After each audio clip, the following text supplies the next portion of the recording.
I have face lot of failures. என் வாலிப பருவத்தில் என் ஃபேமிலி இதெல்லாம் பார்க்கும்போது நிறைய ஃபெயிலியர்ஸ் தான் ஃபேஸ் பண்ணியிருக்கிறேன்.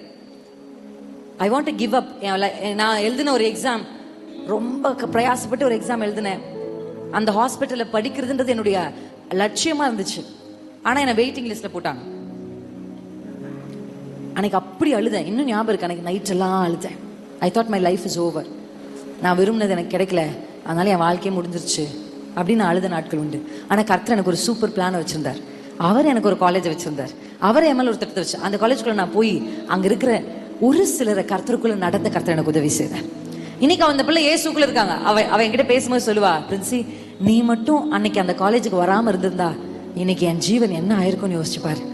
எனக்காக தான் ஆண்டவர் உன்னை கொண்டு வந்தார். என் பிளான் அப்படியே ஆண்டவர் திருப்பினார். நல்ல படிப்பை கொடுத்தாரு, நல்ல வேலையை கொடுத்தாரு, நல்ல உயர்வுகளை கொடுத்தார். நான் நினைச்சது என் வாழ்க்கையில அநேக நன்மைகளை கர்த்தர் செஞ்சார். எப்ப தெரியுமா? அவருடைய பிளான் எனக்கு நடக்கும்போது தான்.